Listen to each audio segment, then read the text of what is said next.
Is this reality? That sounds like a simple question until you stop and actually think about it. We are clearly experiencing something right now. We see, hear, remember, and feel pain, fear, love, and curiosity. But none of those things answer the real question. The real question is not whether reality exists, but what kind of thing it is. Is it fundamental? Or is it the output of something deeper, something artificial, something running in the background?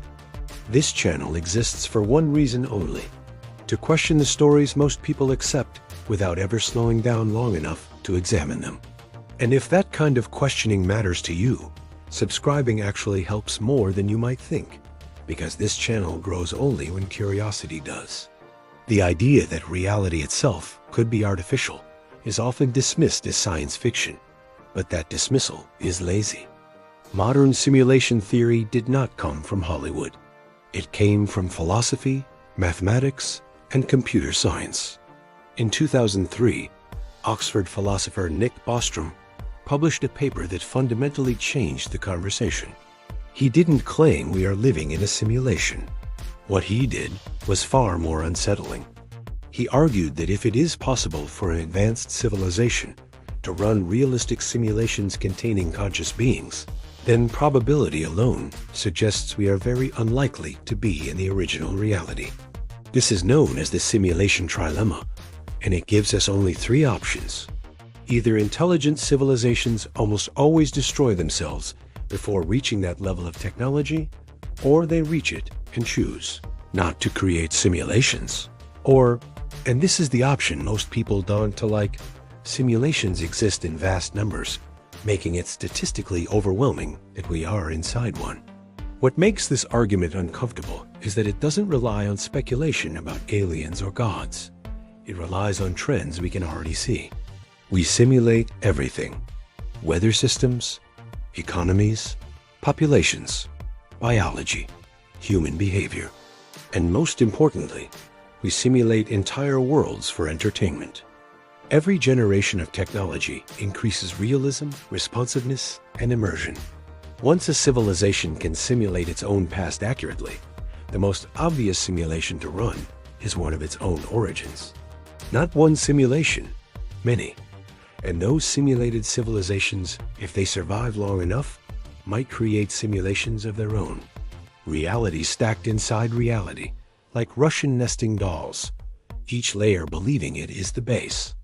Most people reject this idea emotionally, not logically. It feels threatening. It feels like it removes meaning. But before we talk about meaning, we need to talk about evidence, or at least patterns that refuse to go away, no matter how uncomfortable they make us. The strongest arguments for simulation theory do not come from memory glitches or internet folklore. They come from physics itself. Let's talk about limits. Why does reality have hard caps?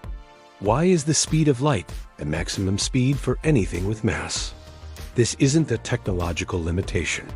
It's built into the universe. In a simulated environment, limits are not just expected, they are necessary. Limits prevent entities inside the simulation from exploring the entire domain too quickly. They control computational load. They define the playable area. And then there's the Fermi paradox. The universe is old, vast, and filled with hundreds of billions of galaxies. Even conservative estimates suggest intelligent life should be common. And yet, we see nothing. No signals, no artifacts, no unmistakable signs. There are many natural explanations, but simulation theory offers one that is disturbingly efficient. The program is focused locally. The universe appears massive, but only the region we can meaningfully interact with needs to be rendered in detail. Now we arrive at the point where things stop being philosophical and start becoming genuinely disturbing. Quantum mechanics. The double-slit experiment is not a fringe curiosity. It is one of the most replicated and well-tested experiments in physics.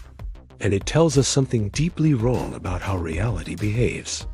When particles like electrons are fired through two slits, they produce an interference pattern, a wave-like behavior, even when fired one at a time. This means each particle behaves as if it is exploring multiple paths simultaneously. But the moment we attempt to measure which path the particle takes, that wave behavior collapses into particle behavior. The outcome depends on whether information is being recorded. This is not poetic language. This is literal physics. Reality behaves differently depending on whether it is being observed, not watched by a human eye, but measured, interacted with, or forced to commit to a specific state. If that doesn't bother you, it should, because this behavior looks exactly like selective rendering. Just like a video game engine, the system does not fully resolve the state of an object until interaction demands it. Probability is cheaper than precision. Possibility is cheaper than commitment. Delayed choice experiments push this even further. In these experiments, the decision to observe a particle as behavior is made after the particle has already passed the slits. And yet, the results behave as if the particle knew in advance how it would be measured. The interpretation varies, but the implication is consistent. At the deepest level, reality does not behave like a fixed, pre-rendered timeline. It behaves like a system that finalizes history only when required. If that doesn't sound like computation, ask yourself what else it could be. Skeptics often say simulation theory is unfalsifiable. That's partially true, but so were many ideas before the tools existed to test them. What keeps simulation theory alive is not proof, but convergence. Independent anomalies pointing in the same direction. Mathematical structure embedded into nature. Hard limits. Observer-dependent outcomes. Information behaving like a physical resource. None of these prove we are simulated, but together they form a pattern that refuses to go away. And here's the part most people miss entirely. Even if this is a simulation, it does not make life meaningless. Pain still hurts. Love still matters. Choices still carry consequences. Meaning does not require base reality. It requires experience. This is still our world, whatever its origin. And if you're still watching at this point, you're exactly the kind of person this channel is for, because curiosity like this is rare, and supporting it by subscribing directly shapes what gets explored next. The final question is unavoidable. If there is something outside this reality, something capable of setting its rules, what do we call it? Some people call it programmers. Others call it God. And maybe that's the uncomfortable overlap no one wants to talk about.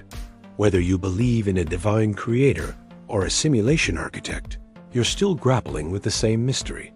Why does this system exist? And why does it work the way it does? So I'll leave you with this. If reality is artificial, does that change how you live?